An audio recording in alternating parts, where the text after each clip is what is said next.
Hey everybody, this is herculespetix, founder, curator, docent, and gift shop employee of the herculespetix Academy of Comic Book Studies. Today, we're going to end our scholarly examination of Howard Chaykin's American Flagg. We're looking at number 9 through 12 today, and that's the last story arc of American Flagg ever. Howard Chaykin never revisited it, unfortunately. I've had a great time looking at these again and really enjoy these.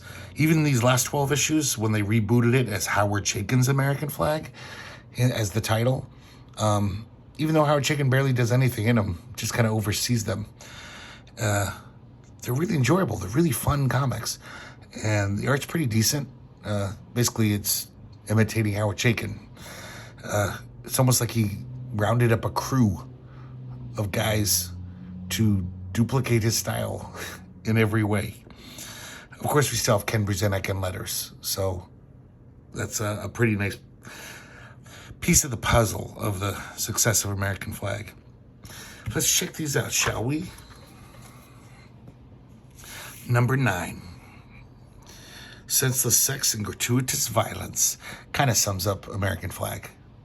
The cover's penciled by Chaykin, inked by Mike Vosberg. They do all the covers, that art team. So once again, we have fast facts announcements to bring us up to speed on the story. We find out that the Him and It show is kaput because Jules wants to leave the show. He finds it spiritually draining. He wants to explore his spiritual side more, and Marvel's furious with him. So they're going to have this public feud going on. I love this. Marvel's pissing on his foot. We also find out that the KGB terrorist attacks in Russia are amping up. They're bombing more. They're killing more people. The KGB in Plex, Russia, doesn't refer to exactly to the old secret police from Soviet Russia pre-collapse. It's basically any group, any terrorist group that wants to bring Russia back to communism is like kind of lumped in as KGB. It's become a generic term.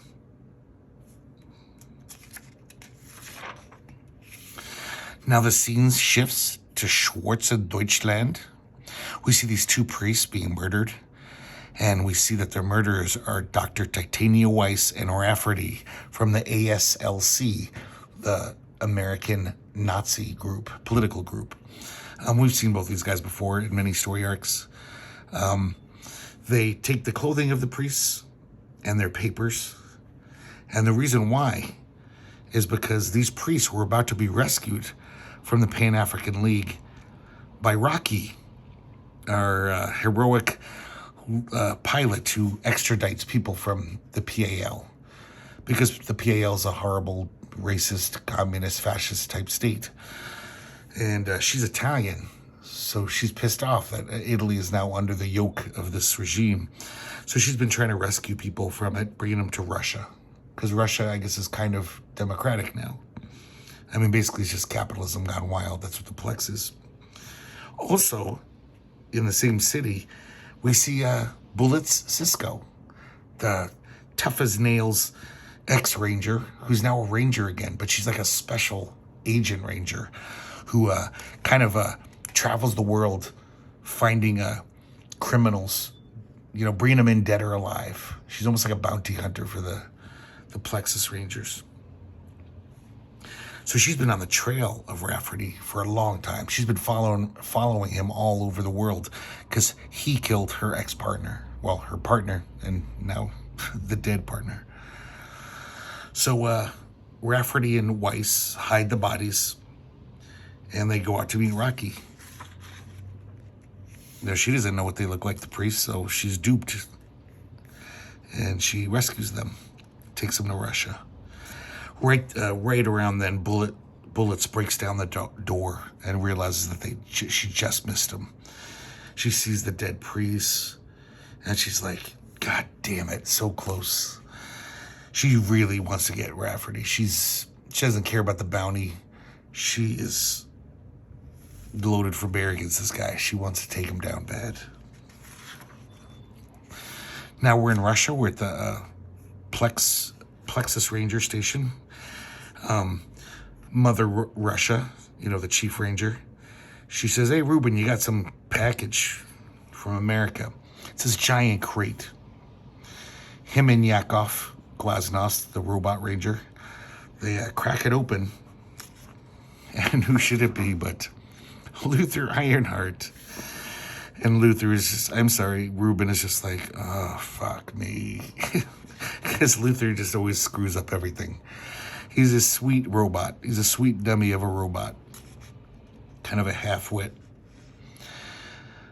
Now we see Desiree of Fourth World Industries, one of the richest women in the world. And she's with her personal assistant. And not her personal assistant, like her corporate assistant. And it's this woman named Siobhan. And look how she's dressed. She looks like a member of the female version of the Village People or something. It's just crazy that someone with this high level of position would go around dressing like that. They're talking about their land grab. Basically, Desiree has been dealing secretly with the Plex on Mars. And they're going to sell her most of the Ukraine. It's going to be the biggest land sale in the history of the world. And she has helping her is Axel Flagg, Ruben's dad. Because, he's a master grifter type, counterfeiter. So he's falsifying documents, kind of greasing the wheels for the sale to go through. It's not all above board, let's just say. And that's why they got Axel, because that guy's never above board. He's a con artist through and through.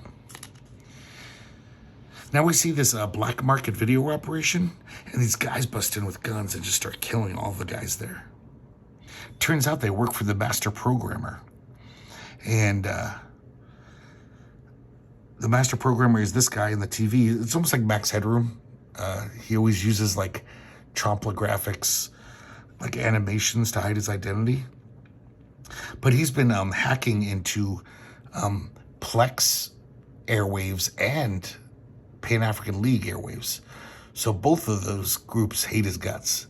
He'll just jam the station and put on like crazy fun stuff. Of course, they really hate him in the Pan-African League because, the media is censored there. It's a fascist communist state. And he'll be showing like porn and stuff on TV, and nobody can catch him. So one of the flunkies of the master programmer takes off his hood, and it's Ian Cambridge, the world famous surfer. Though his surfing is just a cover for his Plexus internal affairs activity. And of course they don't know that. They just think he's this surfer who needs some money.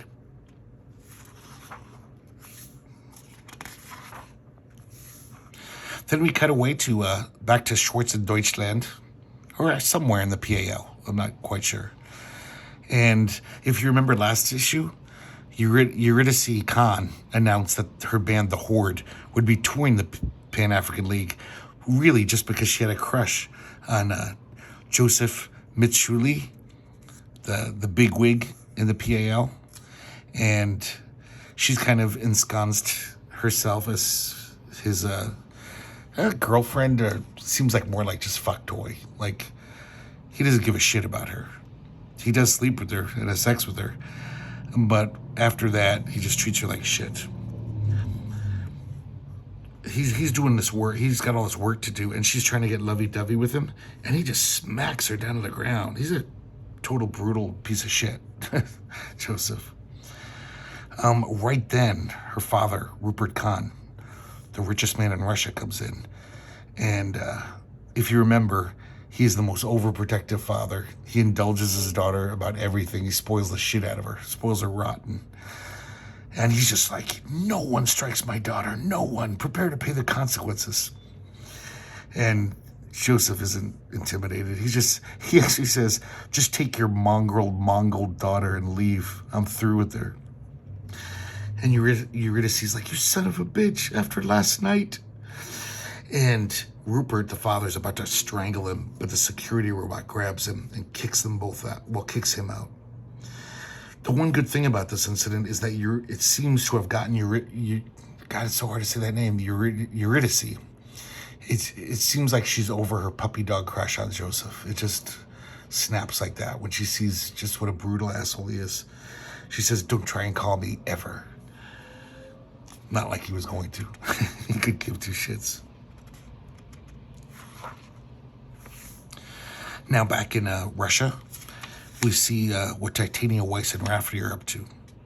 So this is how crazy politics are. They're hardcore Nazis, but they're helping the KGB terrorists. It's like a non-aggression pact like Stalin and Hitler had. And basically they need Titania Weiss because they've repurposed this old robot, and they're basically going to fill it up with this like biological warfare agents, like this plague. And when they set her off, it's enough to kill like half of Russia. It's this crazy fast-spreading disease. It's almost like AIDS in reverse. It amps up your immune system so your body starts attacking itself, thinking it's fighting off a disease. It starts eating your heart and stuff and your liver. It sounds pretty gnarly. We realize in their conversations that Titania Weiss is pretty serious about her politics, and, you know, she's a serious, brilliant scientist. Rafferty is just a total asshole. He's this kind of rakish fellow, but he's pretty evil. And I think he would work for any political party that would pay him enough to do the dirty work, because he is very competent. He's very capable at dirty deeds, but not done dirt cheap. He charges a lot. Meanwhile, there's another terrorist incident with the KGB. They've hijacked this Zeppelin airship. They've got everyone hostage. Mother Russia shows up with Ruben and the two robot rangers.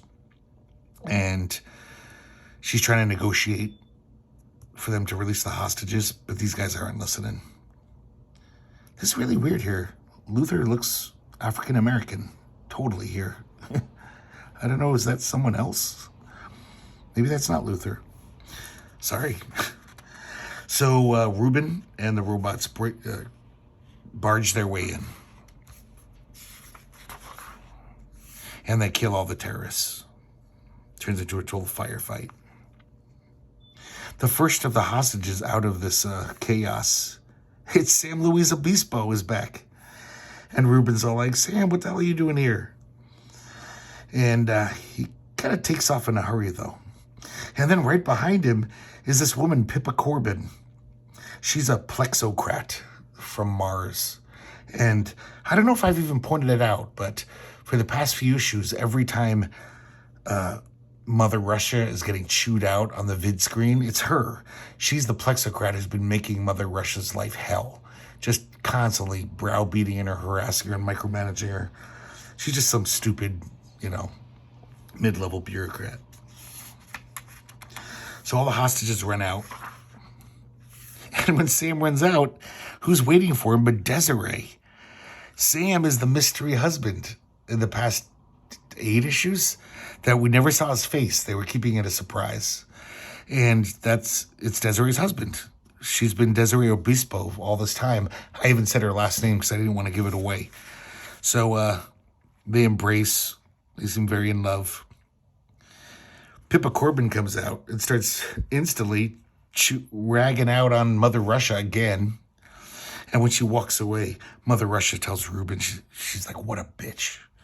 And Ruben says, "Now you know why I divorced her." So it's like, whoa. Quite a little shock ending there for this issue. You know what I forgot to mention? I was so happy to see Luther Ironheart again. I forgot to give you the credits.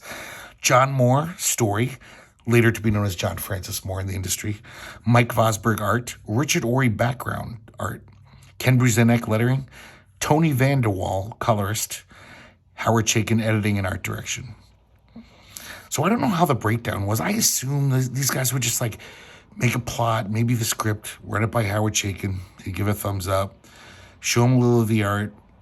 Because he was busy doing tons of stuff for DC at this time and Marvel, well, everywhere, making a lot of money.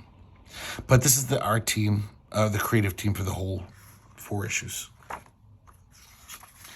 So once again, we have some background material, filling us in on the world of Rueben Flagg. This is a magazine from October 2034, Hep Disc. It's a music magazine. This whole thing is done by John Francis Moore. He does the art, he does the coloring, he does the writing. Ken Bruzenek does a little lettering where it's necessary. But yeah, it's almost a solo thing. The Horde are on the front cover. I like this. One of the members of the Horde has Mez on his shirt. If you remember, Mez is the rock star in Nexus, that comic book by Mike Baron and Steve Rude. So I guess they're fans of Mez. Maybe they play with Mez. Sometimes they open up for him. We have a page of music news. Bob Violence has a record now that's burning up the charts. A little article about Pope Vishnu II. He's an Elvis impersonator. I think he even claims he's like a reincarnation of Elvis. So he's the Pope, but he spends most of his time doing concerts and stuff. And this story is about how he's starting his papal review at Siberia's Wonder Tundra Casino. And he's going to start a residency there, play for a month or 2. I don't know if we've talked about this, but I kind of think this is funny. In the world of Rueben Flagg, the Catholic Church has teamed up with the Krishnas, and they basically become a front for the mafia. The whole church is just whatever. And they don't really have any spiritual authority anymore. They're just a very rich organization that's a front for the mafia. We have some music reviews. Of course, we have the Horde, a review of their Twist Party 2033 album. There's a review here of a band called, an album by Jane Mansfield's Head. And I swear, I think that was a real band in the 80s, like some indie alternative band. Or maybe a full-on punk band, I don't know, but I remember seeing that name. So it's kind of weird. Interview with the Horde. And we have an advertisement for one of those old record clubs. Buy 10 albums for the price of 1. And they have some funny band names like the Jazz Nazis, the Crash Tones, Moondog Zhivago, the surfer we saw from a few issues ago, Surfing with Symphony Sergei. This is funny. It's Spinal Tap, the Internationale. So I guess because Spinal Tap are a fake band, they belong in the fake world of American Flagg. Maybe the Ruddles are reuniting here in this world. Yeah, they even have another band is called Trotsky's Ice Pick. And I'm almost positive that was an indie alternative band in the 80s too. So it's weird. I don't know if I'm correct, but I'm pretty sure I remember that band. Not that I ever listened to them. But this whole magazine thing, it's pretty good satire. There's a lot of pretty good jokes in it. It's not bad at all. John Francis Moore, man. I almost want to read more of his comics. I'm really impressed with his writing in these. Number 10. Fun cover. Kind of sacrilegious. Stained glass windows of Elvis Presley in this cathedral. Sexy nun. Can't go wrong there. More recaps thanks to Fast Facts. We find out that the PAL is swallowing their pride and asking them for the Plex's help because they're trying to get Mickey Bitsko. If you remember, Mickey Bitsko was the token white executive or official in the PAL. He kind of ran the entertainment division, but it turned out he was working with the master programmer. In the PAL, he's like public enemy number 1. So he's on the lam. Both sides want to nab his ass because both of them are sick of the master programmer jamming the airwaves and fucking with their programming. The feud between Jules and Raoul is heating up. Once again, Raoul's just like clawing at his sneaker. I love that how Raoul is so sweet sometimes, but when he gets mad at you, he can be a total dick. Just like a cat, I guess, very willful. But I really like Raoul almost more because he is such a complex character. We also see that Eurydice, Khan, and the Horde are back from their aborted African tour because she only went on it to get close to Joseph Mitsuli. Maybe it's Mithuli. Sounds like I'm lisping. And she's going to play at the Wonder Tundra Casino, which is no surprise because her dad owns it. And while this is happening, the master programmer jams the airwaves once again and says, hey guys, watch me tonight on Channel 34 in Europe in the Pan-African League after 11 p.m. I'll be jamming the airwaves for all night, showing some good shit. Now back to the usual crap. And then it stops. He just does that, constantly jams the airwaves, and then at certain times he picks a station and takes it over and shows his own stuff. We see a commercial for the Wonder Tundra Casino, and then we're inside the Wonder Tundra, and we see Sam Luis Obispo. He's in a big hurry. People are trying to talk to him. He's like, I gotta go. And the reason why is because Arcadia Driftwood is after him. If you remember, Arcadia Driftwood was the ranger that we met in Brazil. Then we followed her up to Canada. We met her again in Canada. And she's been trying to nail Sam Luis Obispo's ass for like a long time now. Because, you know, he's this con man. And he constantly eludes her. So it's almost like her personal mission now, where she's just like, I don't give a shit about any of my other ranger duties. I'm going to get this guy. We see Ruben using his nom de plume when he's undercover. Pizza Rustica. You guys aren't going to believe this after years of reading American Flagg, after the past few months of rereading them and studying them. Just today, I figured out the pun of that name. Pizza Rustica. Pizza Rustica. I couldn't believe it. It was like a lightning bolt hit me. I was just like, Pizza Rustica. Oh my God. Never thought of that in 56 years on this planet. Well, I guess American Flagg wasn't always there, but for most of my life. I like this, how Luther and Yakov were trying to go undercover too. You can even see their like robotic knees through the pants. So it's kind of the worst undercover job ever. This has some nice faux Chaykin art. Sometimes Vosberg nails it. Like, this is some nice stuff. Even though his stippling, you know, like American Flagg is known for that crazy stippling shading, sometimes I don't think he gets it quite right. Like, this woman just looks like she has bad skin, like eczema. It doesn't look like shading. Sometimes it's a little off. But the way her face is drawn, nice stuff. It's a good approximation. So in the background, we can see San Luis Obispo running away from Arcadia Driftwood. Rueben Flagg doesn't even notice. So he basically tells the guys, okay, guys, go gamble. Keep your ears open. We got to find Mickey Bitsko. He'll lead us to the master programmer. Arcadia Driftwood shows up, though, pops in. She notices Ruben. And she says, where's Sam? You're always covering for him, you know, for all this time. You must know where he is. He's like, I don't. And also, I'm undercover. So, you know, to cool it. And, you know, she's a rager, so she gets it. So she leaves him alone. Meanwhile, we see the KGB hideout. Rafferty's teaching them all martial arts, because I guess he's just a master terrorist. I mean, he's good at everything.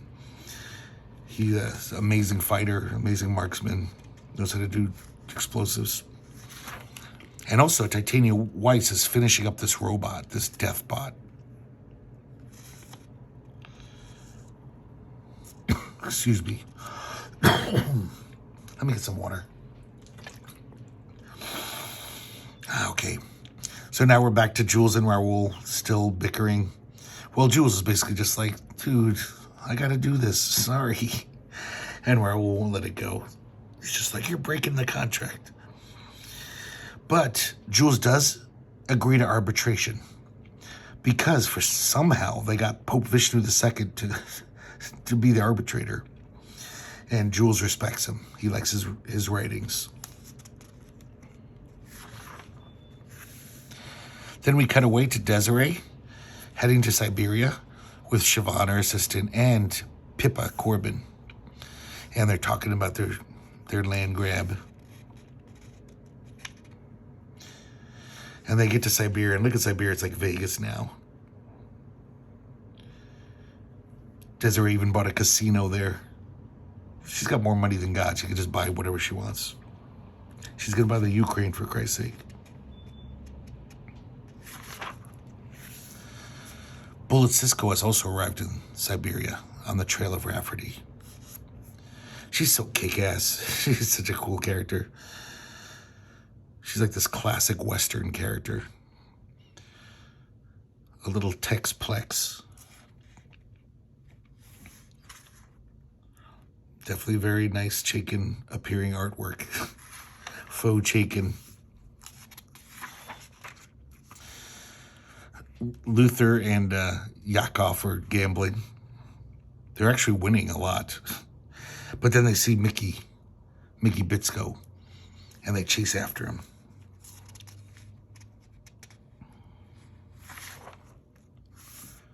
But who also sees Mickey Bitsko through his video cameras is the master programmer. Because he's got every place wired up. He's got like cameras everywhere. He's got all these flunkies who tip him off to things if they see anything. And he wants to get Mickey Bitsko. You know, he used to work for him, but he just, you know, fucked up too many times. He's just like, calls up his flunkies and says, take him out, guys. He's become a liability.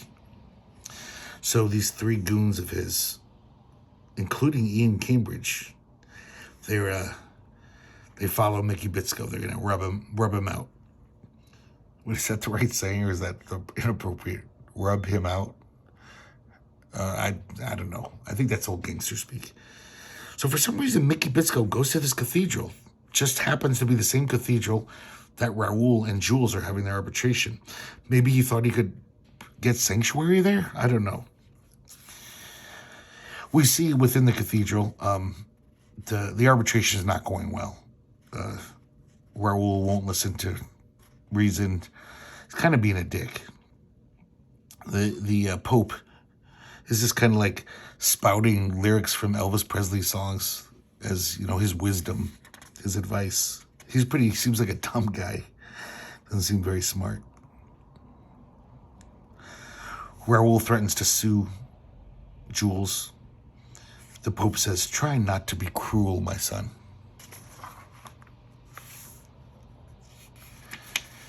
Meanwhile, Ruben has a run-in with his dad. And they chat for a little. Pizza Rustica. Brilliant. So the robots come up to Ruben and say, we saw him. We saw Mickey. So they start chasing after him. Right when they get to the cathedral, I don't know how they know he's there. I guess the robots have some super senses or something. But the three goons of the master programmer jump out of this stained glass window off to the side. Ruben doesn't even know. They don't hear that. They run in. Jules and Raoul are hiding behind a pew. They're terrified because the Pope has been shot. The Pope is dead. He was caught in the crossfire when they were trying to kill Mickey.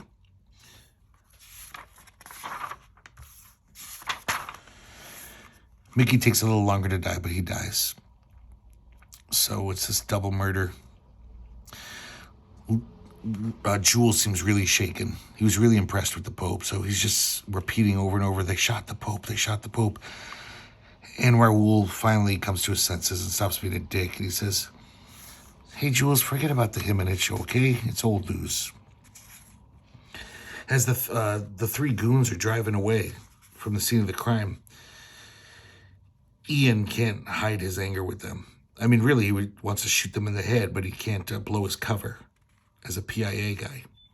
But he's just like, guys, sloppiest hit ever. What the fuck is your problem? And then, but in his head, he's like thinking, oh man, the programmer's going to answer for this one, the master programmer. He's pissed. Because Ian Cambridge is a cool guy. We cut away to the KGB hideout. Titania Weiss wakes up in the middle of the night. She hears some noise from her lab.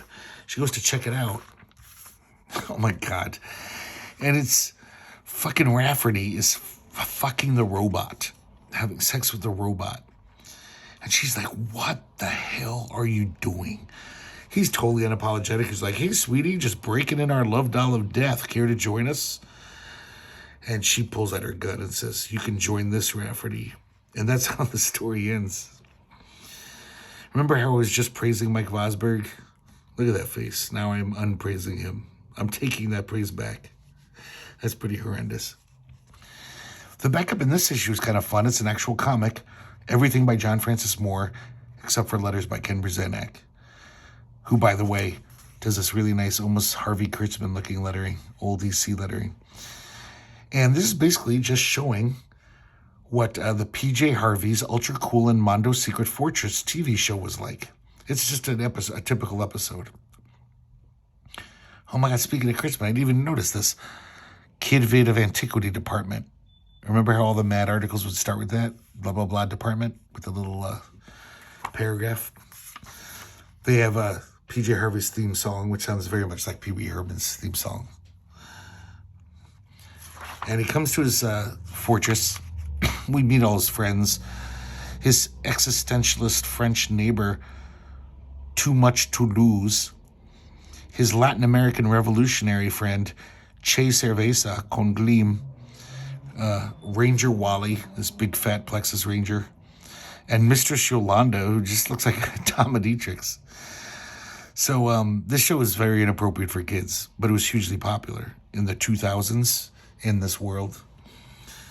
And it's supposedly his birthday. Everyone's giving PJ gifts. It's a total parody of Pee Wee Herman, but inappropriate. I like this, that day's cartoon is Unca Scroogeski. Karl Marx's Unca Scroogeski. And it's this communist propaganda cartoon where the Uncle Scroogeski character is this horrible capitalist saying, you'll never wrest the means of production from my hands, Dimitri Duck. And they throw him out the window and redistribute the wealth to the people. I would really love to see that cartoon if it was real. That sounds great. And then there's a knock on the door, and it's the Plex Revenue Service. And PJ freaks out and jumps on a skateboard and escapes. And we know from other backup material, that's why PJ Harvey in the 2000s disappeared. I guess he wasn't paying his taxes, even though he was filthy rich. And he went underground. And we shall see what happens to him. You probably already guessed. It's not too hard. Number 11, Viva Siberia. We start off where we left off last issue. And Titania Weiss has got the gun on Rafferty. And he's just so unrepentant and just like, calm down, baby. She just realizes, fuck this guy. You just become expendable, Rafferty. You're a fucking liability. And you hear blam, blam, blam. And you just see the cool face of the robot. But it's one of those tricky things in comics. It wasn't her gun that went blam, blam, blam. At that moment, Bullet Cisco kicks down the door and is shooting all the KGB guys. She's so kick-ass. She just mows through these guys. And when she comes up to the upper levels, Titania Weiss is escaping with the robot. She's like, this is your problem, Rafferty. It looks like I got nothing to do with this. See ya. Good luck. And he even makes a cruel joke about how he killed her partner. And Bullet Cisco just nails him. He tries to shoot her, but she's a better shot. And she's tough as nails, this one. She's basically shot him in the heart, it looks like, but she's like, I'm making sure this time. And she shoots him again, and I assume in the head to make sure he's dead. And Titania Weiss makes her escape with the robot in tow. So through Fast Facts, we realize that, the world is mourning Pope Vishnu II. This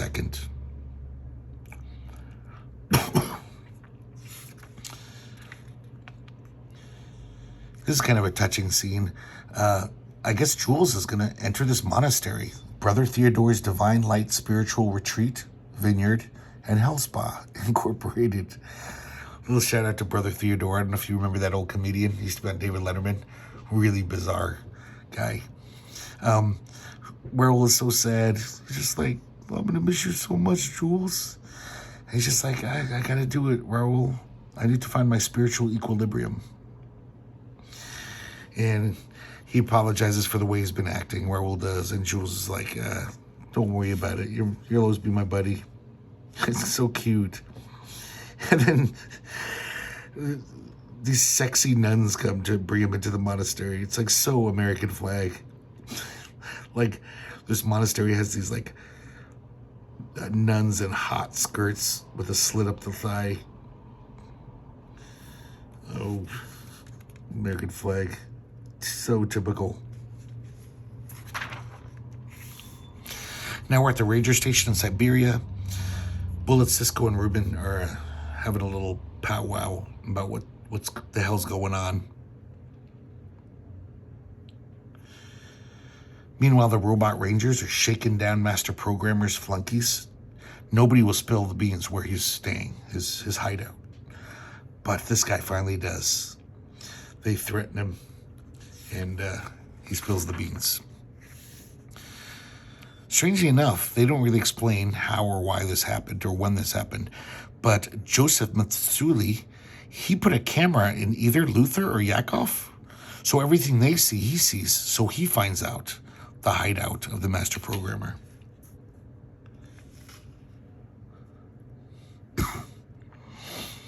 Meanwhile, Titania and the robot are accosted by these thugs. They get the drop on them and put them in their van at gunpoint. Turns out they're the Master Programmer's guys, his thugs. Raoul is drowning his sorrow at the bar. The bartender's pouring him vodka into a little cat dish. He's getting blotto. Once again, we see in the background Sam Luis Obispo running from Arcadia Driftwood. We also see Desiree and Pippa talking about the Ukrainian sale. And Desiree leaves, and Rueben comes up, and Pippa starts just chopping on him, just being like, you incompetent idiot. I can't believe I married you, and you're not even good in the sack. And then it's weird. Then you're going to see Khan shows up. She's got this like short haircut. She looks kind of more sophisticated. Doesn't look like a teeny bopper anymore. And she kind of starts defending Rueben and chopping on her. She's basically like saying, I can't believe you were married to this old hag.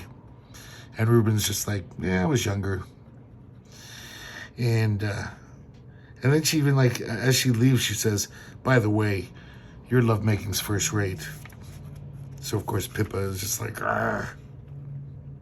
There's Sam again in Arcadia Driftwood. It's like a Warner Brothers cartoon. So finally, Arcadia Driftwood corners Sam Luis Obispo after all this time. She's got him. And she says, what happened in Canada made things personal. Don't fight it, Sam. Your sweet black ass is mine. And then she plants this kiss on him. So it's such a crazy thing. I guess Sam is just one charming motherfucker. Even women who hate his guts and want him dead, like Desiree.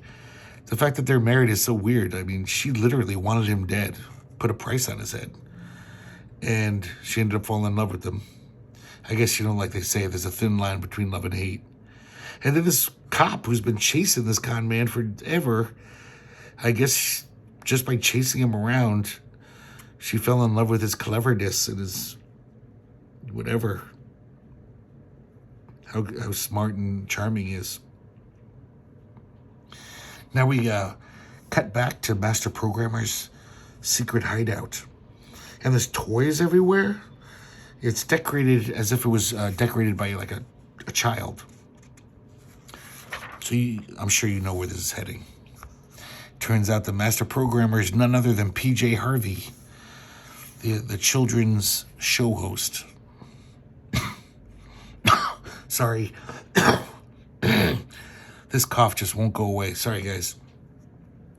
I like how he's sitting on a golden toilet. That's his throne. And he basically just wants this death robot. He doesn't want it for political purposes. He just wants to blackmail Russia into giving them lots of money.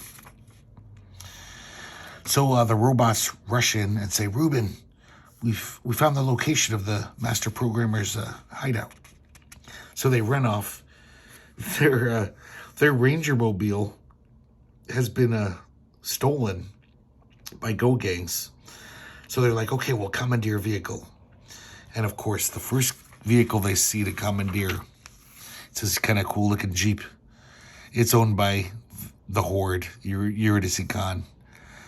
And he explains the situation. He's like, no, I'm not going to give you my car unless you deputize us, at least for a day. And Rueben agrees. Because these guys just like love having crazy fun. So they're just like, oh, this will be a gas. We got nothing else to do tonight. So they all go off together to storm PJ Harvey's fortress.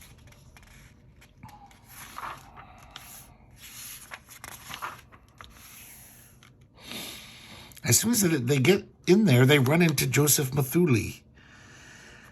And, you know, he's, like I said, he's been wanting to get the master programmer's ass in a sling for years. So they're actually have the same purpose. And then all of a sudden, the security guards come out.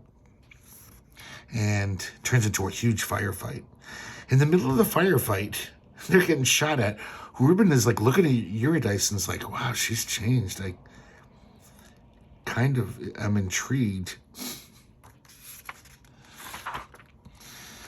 So they're getting shot at. They're trying to shoot back. And Rueben is hitting on her. Rueben is like saying, hey, if we get out of this, you got any plans? She's like, what do you got in mind? Dinner, hot sex, marriage? And she's like, marriage? Slow down there. Let me think about it, though. And they're all oblivious to the fact that they're lost the fight. Everyone else has dropped their weapons. The security guards are like, come out with your hands up. They don't care. They're just like looking in each other's eyes. And Eurydice says, okay, sure, what the hell? I accept. I love how dumb Luther is.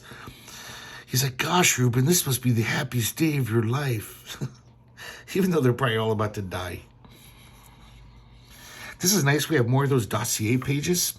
These are all drawn by John Francis Moore. Penciled and inked by Howard Chaykin. And these are just basically getting some nice pinups, giving us a little background information. Yakov Glasnost, Bullets, Kisco, PJ Harvey,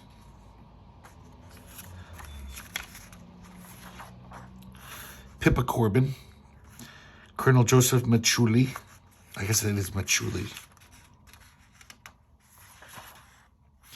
And Rupert Kahn.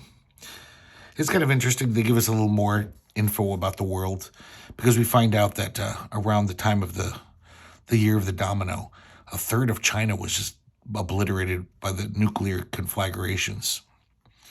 Rupert Kahn was one of many disenfranchised Chinese immigrants who made it to Plex USSR.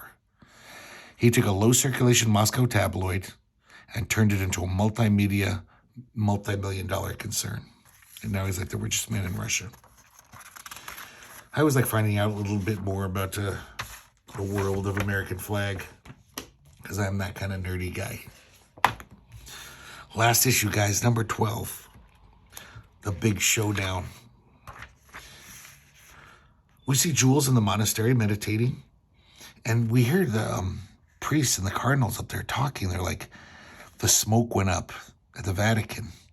I don't know if you guys know that, but whenever the cardinals, the Council of Cardinals, decide who the next pope is, they release like puffs of smoke into the air, and that's how everyone knows. And then the bells start ringing, and church bells ring, and it's this joyous moment, I guess.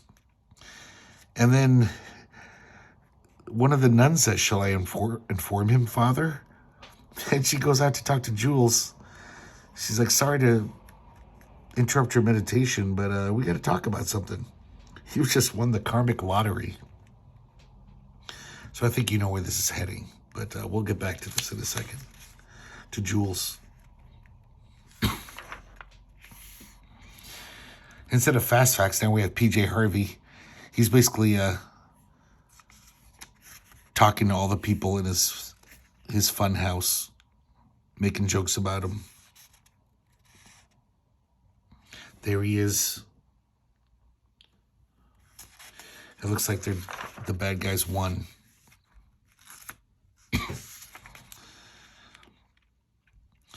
So this is the craziest part, though. All of a sudden, he reveals to Joseph Machuli and Ian Cambridge that he's their father.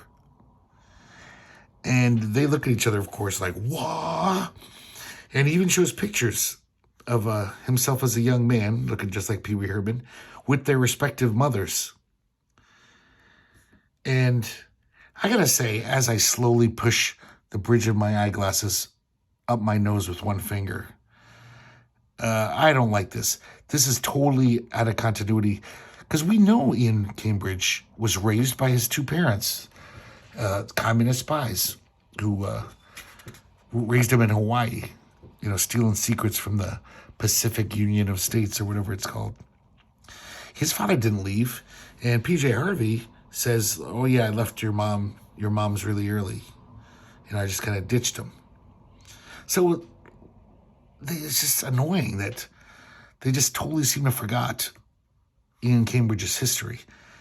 And yeah, I guess I am a nerd. And it just bugged me, because I really like the world that Howard Chaykin built. I like continuity. I don't want to all of a sudden be like, wait, didn't they forget they even said this 2 issues ago? Whatever. Sorry. But luckily, right then, Mother Russia comes in guns a-blazing with a bunch of Rangers. Bullets Kisko's there. Even San Luis Obispo was invited along for some reason. He's not even a Ranger. And they take care of PJ Harvey's security. But in the melee, he escapes with the robot. Now we cut away to the Wonder Tundra Casino. And Rupert Kahn comes up to Axel Flagg and basically says, I know about all the work you're doing with Desiree, and you owe my casino a lot of money. And if you want to get out of Gulag free card, I think you should do me this little favor. You should make sure this Ukrainian sale doesn't happen.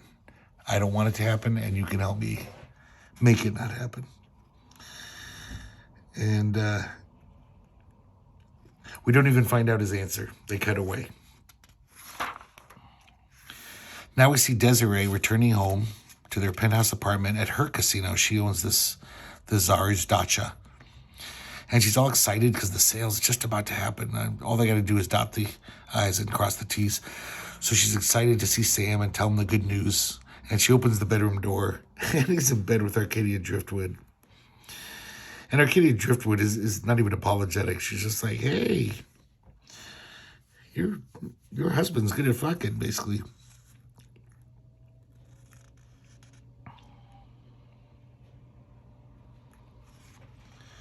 So she's kind of crushed. Back at PG Harvey's fortress, Joseph and Ian take off after their dad and the robot. There's this little buggy there, like a dune buggy.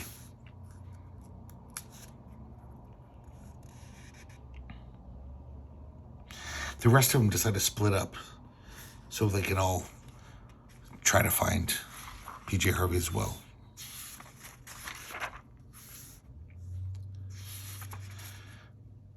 Back at the Tsar's Dacha, Rupert Kahn pays Desiree a visit and tells her everything. He's like, oh, by the way, you're not going to get the Ukraine. The Plex has all this information about some transgressions. And so they decided to take my far more attractive bid. And I guess I own the Ukraine now. And she's like, you Mongol son of a bitch. And then Pippa shows up. And Pippa is freaking out. She's like, Des, Mars Plex opened the computers, found out about my kickbacks, the juggling I did on the Ukraine property valuations. They fired me without a pension. I have no job. I'm ruined. 15 years, all gone down the tubes. And Desiree doesn't give a shit. She's just fuming. And Pippa won't shut up. She just keeps saying, what are we going to do? Oh my God, you've got to give me a job. And Desiree finally can't stand it, and she just slugs her. Knocks her out. In the background, we see PJ Harvey and the robot, and Ian and Joseph in hot pursuit. They follow PJ up to this high-rise apartment. It looks like the robot isn't there anymore, like he ditched the robot somewhere. And they come in, guns a-blazing, and then PJ Harvey gets the drop on him, and he shoots Joseph dead. He's going to shoot Ian, but Ian's a better shot, a quicker shot, and he shoots his dad. And PJ Harvey falls from the balcony to his death.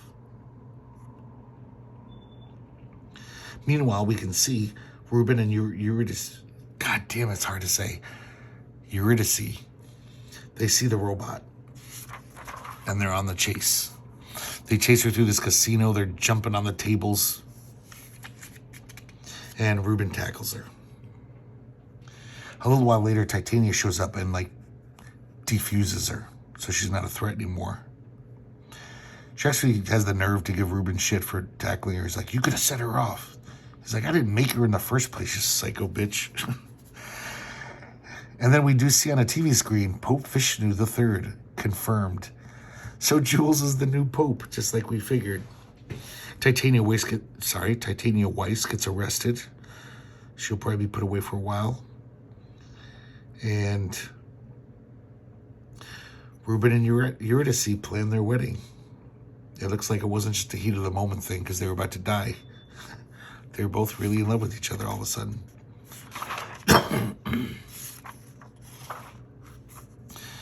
And then we see this 2-page spread, this happy day.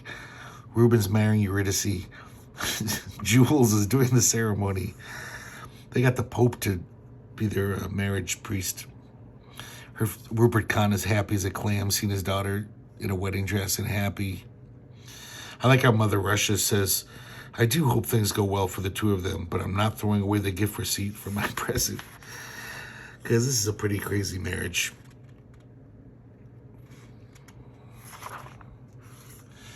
The last page is narrated by Raoul. And talks about what a great day it is, how fun.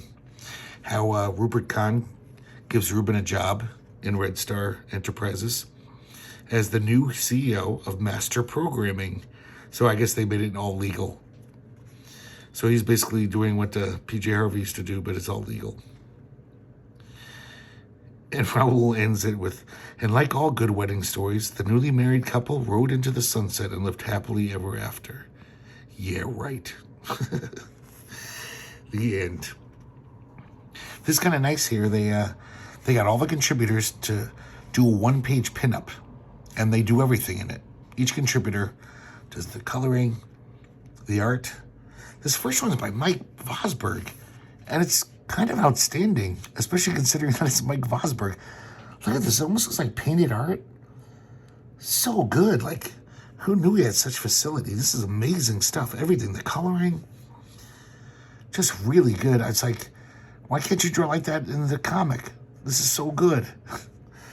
I've been reading Mike Vosberg my whole life since I was a kid. I used to pick up he was in some of the comics I bought, and he's never this good. Good pinup. I don't know who Quirky Lemcool is. Lemcool? But I really like this one. It's showing probably what will happen to Ruben and Eurydice in 10 years. They've gotten a little fat. They've got these horrible, bratty kids. The house is a mess. Funny, on the TV, it looks like Max Headroom is still on the air in the 2040s. This next one's Richard Ory, the background artist. Once again, really nice. Everything about this, the coloring, really outstanding. I like this. It's Luther. He's about to get down with the death robot. And he says, all this and brains too, as he takes the skull cap off of her and is looking at a robot brain, I guess. And she's just saying, squark. It's kind of perverse. I guess Ken Preseniak doesn't draw. He's just a letterer. But man, he's good at logos. Most of these we've seen throughout the comic. In fact, I think almost all of them are logos he's made for various American flags, except for these two. And I imagine these were probably discarded ideas for the American flag logo. This one's kind of funny, though. Totally plays up Ruben's Jewishness. How do you say that word? Jewishness? It looks like Yiddish. That's really well done. Ken Preseniak, man. It's just a great letterer. This is interesting, too. It's Barb Rausch, who I don't remember her even being an American flag. It's called Eurydice's Trousseau. And it's paper dolls, which used to be kind of a big thing in comic books in the 40s and 50s. There were these comics for girls. And if I'm not mistaken, it could be a false memory, but Barb Rausch, I think, had a black and white comic in the 80s that was trying to bring that back, that had paper dolls. There were stories about like romance and girls and women. But it's pretty nice stuff. Almost makes me want to play with paper dolls. And we have John Francis Moore doing everything again. He's not the best artist, but he seems, if he just drew for another few years, he might be great. Because he obviously has a lot of skill sets in color. But that face is just kind of, eh. And that's it, guys. That's the end. No more American flag stories ever. Unless, I doubt Howard Chaykin's ever going to do another one. But I really love this comic since the first issue came out. I don't know, I was 17 or something like that. Just amazing, fun stuff. There's no comic quite like this. In fact, there's no movie or book quite like this. The blend of satire, sex, comedy, flat out slapstick comedy, political observations. It's just amazing stuff. I still love these. And even these last 12, where Howard Chaykin wasn't really involved, the team he gathered is really good. And they're worth owning. They're fun, really fun comics. And I'm sure you can find these in, dollar bins. Nobody gives a shit about these. And I don't think they'll ever reprint these. I doubt it. The ones that Howard Chaykin wrote and drew, like the first 28 issues or so, I think they have reprinted those over the years, but I'm not positive. But I don't even think the issues are that expensive. People really don't care about it. I would definitely track them down. Definitely worth at least reading once. They're fun as hell. Even if you don't love them, I think you'll find them fun. So I hope you enjoyed these videos, and I definitely did. Around next week, I'm going to start a new continuing examination of another series. It's not going to be nearly as long as American Flag. Probably be like 4 to 5 episodes at most. So I've got a lot of those on deck. There's a lot of series I want to take a deep dive into. But until then, I remain herculespetix, founder, curator, docent, and gift shop employee of the Herculespetix Academy of Comic Book Studies. Have a good night, everyone.